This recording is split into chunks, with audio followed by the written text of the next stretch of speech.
You ever get hit with a lesson and then you look back and you're like, dude, if only I knew this sooner. In this video, I want to give you 10 things I wish I knew a decade ago. Smash the heck out of that like button, and here's number 1. We're wired to think that your life's gonna improve by doing more information, more money, more friends. A lot of times, peace comes from less distractions, less one-sided relationships, less stress. Happiness is about subtraction, not addition. Think about it this way. You ever go to the gym and you're cranking on that stair stepper and you're burning 100, 200, 500 calories. You ever hit that?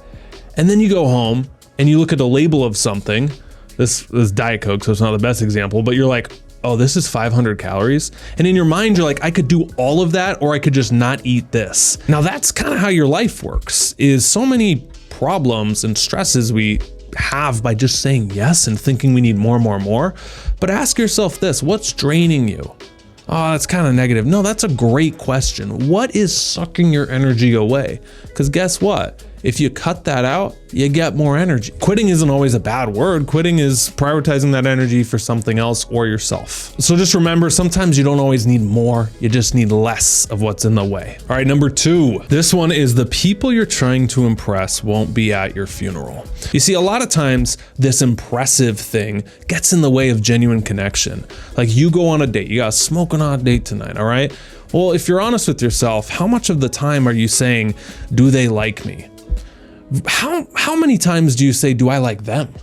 What if that's the intention? And it doesn't mean you're a jerk or, it's one-sided, but really when you do this, it opens you up to not look impressive, but to focus on genuine connection. And that's really where all your relationships improve, when you drop the need to look impressive. Okay, so just try that this week. Take what you will from this, but that's something I wish I knew sooner, is that the people you're trying to impress really won't be at your funeral. Oof, all right, funeral talk. Let's lighten it up a bit here.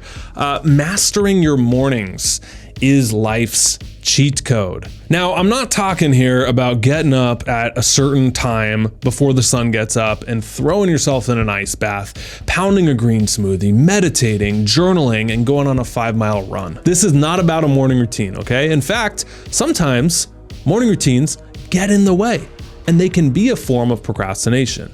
Now, if you love morning routines, they work for you, fantastic, more power to you. I've gone through phases where I have a really intense morning routine that takes probably like an hour, and I've gone through phases where I don't have any morning routine. And the first thing I do is this, and it changed my life. This was the best habit I ever built.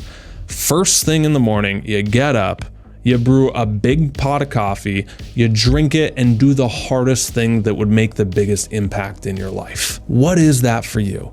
Just ask yourself, what's my one thing? And tomorrow morning, can I focus on doing it the first 2 hours of the day? Promise you, you'll get more done by just doing that. Number 4, bit of an analogy here before I give it to you. So you get in your car at night and you're driving, right? And it's dark out. Well, you don't say, well, because I don't see the road, I can't drive my car down this I-5. I'll crash, it's dark out. No, because you have headlights that shine 50 feet in front of you, and the next 50 feet reveal itself, and then the next 50 and the next 50, and you get to your destination no matter what time of day it is. That analogy right there, I want you to think of with your life, okay? Because so many times we say, oh, I can't see how this is going to pan out, so I better try to see what's 250 feet away instead of what's the next 50. So if I had to sum up this point, it would be momentum beats motivation. And so many times we're like, oh, I need to be motivated, or I need clarity, and just get moving. All right, just get moving. So what if you didn't need big motivation? What if you just need a little momentum? Get into action and watch how the clarity starts to present itself to you. Number 5, nobody is thinking about you as much as you think. I saw a meme the other day that sums this up. At 18, you care what people think. At 40, you stop caring what people think. And at age 60, you realize no one was even thinking about you at all. Like that embarrassing thing you said, or that joke that didn't land, I know you're thinking about it, you know, days into the future, but I'm willing to bet money they forgot about it in 10 minutes. Okay, they just don't spend that much time analyzing your every move. You're the main character in your story, but everyone else is also the main character in theirs. So I hope that liberates you to let your freak flag fly and get out of your own head and get into building genuine connections with people. Number 6, this one is you can't hack sleep, exercise, or nutrition. I have learned this lesson over and over again, okay? My first gig was in the health and wellness space. I was podcasting, freelance radio, and every guest I got on, I was like, what's the supplements I need to be taking, right? And in college, I mean, I had every single supplement you could get. I was even drinking clay. I would grow my own algae. I would have these like vats of kombucha with the SCOBY, that little mushroom bacteria that's like that big on top. My point is, like, I went crazy with health hacks. And now that I'm in my 30s, packed on a few extra LBs last year, the last couple years. But this year I'm down 10 pounds and I'm just recommitting to the basics. Things like good 8 hours of sleep, making sure you hit 10,000 steps a day, hydrating, tracking calories, like really, really basic things you could write on a 3x5 note card. And you'd be like, it can't be that simple. No. But yeah, no, this year I'm really recommitting to health and focusing in on, am I nailing the basics instead of looking for the next hack or supplement or magic potion. Here's a action step. You want one? All right, this is a question that I've used. Actually, these are my journals here. They're sitting here because I've this whole week been re-updating the program that's 10 years old. So it was due for an update. We don't sell it currently, but you know, I'll put some journaling content out there soon and let you know when that's live. My favorite journaling question I came up with when I started over a decade ago that has given me so many breakthroughs. And if you just remember this one question for any area of your life, I promise you, it is worth its weight in gold. Okay? Like this entire video, if you take one thing away, let it be this question. If you don't know what to do, ask yourself, what advice would I give someone else in my exact same situation? What advice would you give someone else in your same situation? You see, and this is the next point here, we personalize things and think we're the only ones going through something or think our situation's so specific, but when you remove the personalization, that's why someone else is the key phrase there, watch all the answers come to you. Because you ever notice like how easy it is to give advice, right? Like someone comes to you with a relationship problem. You're like, I could solve this in 3 minutes. Leave the guy. Or tell her how you really feel. Text her back right now. And then you ever received advice like that and you're like, no, I know every single detail and you know, it can't be that simple because we're like emotionally too close to it. So what advice would you give someone else in your same situation? Think about your life. Think about what you should do career-wise. Think about money. Think about health. What advice would you give someone else in your same situation? All right, moving on. Oh yeah, this one's good. All right, I sent this in an email last week to my email list, which if you're not on, refusing to settle, it's our Saturday email where I send you my favorite tips and things like this. This actually was the email. So that's 100% free. It's in the link below. Get on it and start getting Saturday mornings off to a good start. Your life is determined by the amount of uncomfortable conversations you're willing to have. Your life is determined by the amount of uncomfortable conversations you are willing to have. Think about the conversations that get you what you want.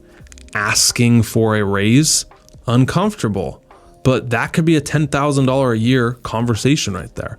Staying in a relationship too long with someone versus having the uncomfortable conversation, I don't see this working out.